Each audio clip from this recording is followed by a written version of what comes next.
Hey, we're Saints. Father Chris here. Welcome to our Crucifixional Lifestream. Glad to have you beautiful people with us on this lovely Wednesday. We're talking about being an outcast, right? Like, you may feel like, as a Christian, someone who holds traditional and Christian values and beliefs, that somehow you're like being pushed out or called oppressive or archaic or broken or weak or whatever things they're throwing at us, right? Like, you may feel that way. I know that I've been, assaulted all over the internet by people who say such things and think such things about me. And I, as we talked about yesterday, sometimes you get afraid, from hearing all this and looking at the things that we see in the media and the news where it's like, holy cow, the world has lost their freaking minds, right? And like all of my values that I know to be true are going to be taken away from me, right? And when we have that fear, sometimes we respond in anger, right? Like we get angry.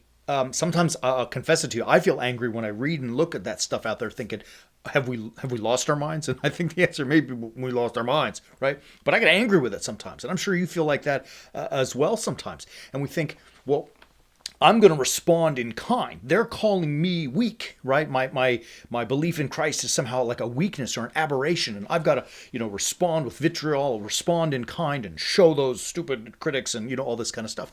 And anger, we all know that fear leads to anger. But anger, if you perpetuate it too long, it's going to lead to something dark, right? The dark side of you. And you don't want that. You don't want to go there because nothing good comes from that. So instead of embracing that anger and fleshing it out, what we want to do is to say, I'm going to embrace the weakness.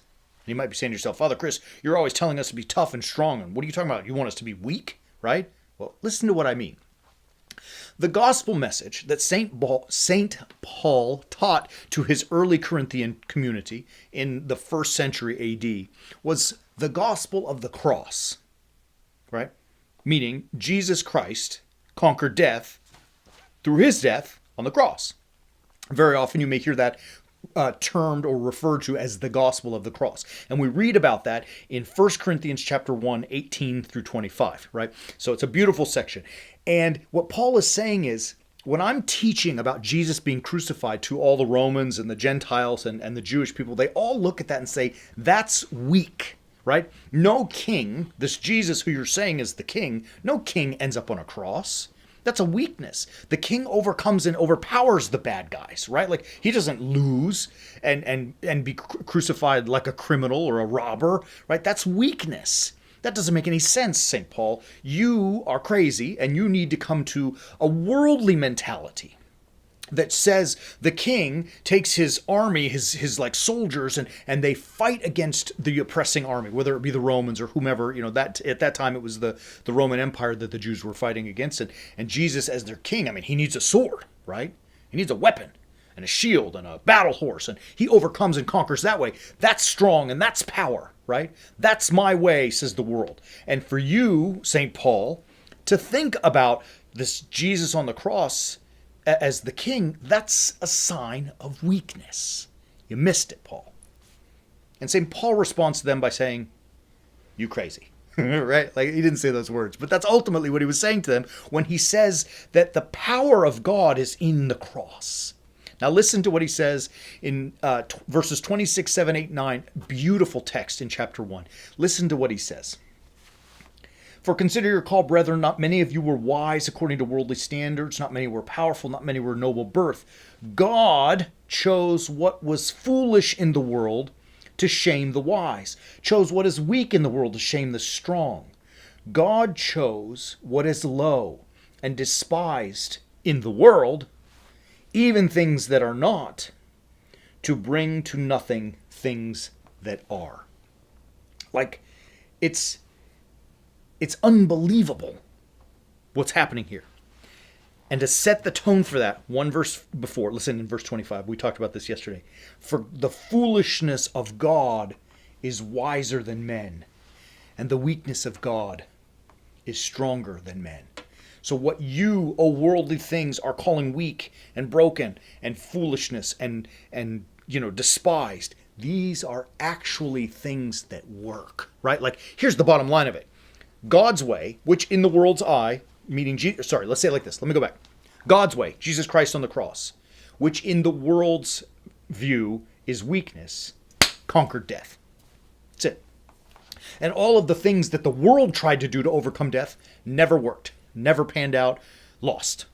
So you worldly people calling Jesus on the cross weakness, actually it's much stronger than you because he did the business, right? You people in the world calling it foolishness, actually it's wisdom because he conquered death, right? So if you take that crucifixion and translate it to you and I in our lives, we have to also be crucifixional and recognize that your Christian values, the things that you believe, things that you know in your heart and true, and by the way, so do they know, those things that are true to you, you may be ridiculed or called names for that, right? Which may lead you to, in that fear, as we mentioned at the start of the episode, to get angry and respond in kind.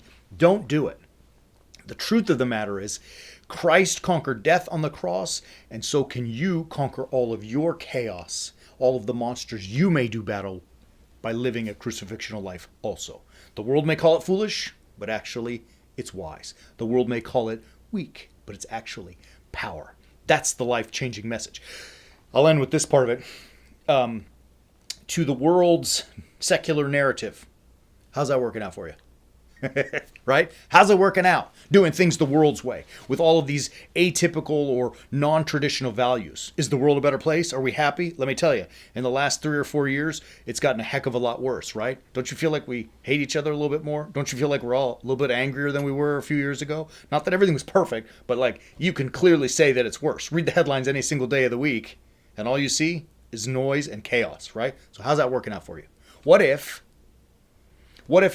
an army of warrior saints were to stand up and defend and fight for those traditional Christian values? To really, not even like, I don't mean go to war with guns and rocks and bombs. That's not what we're talking about. What we're talking about is to stand firm in the faith and the values that you have.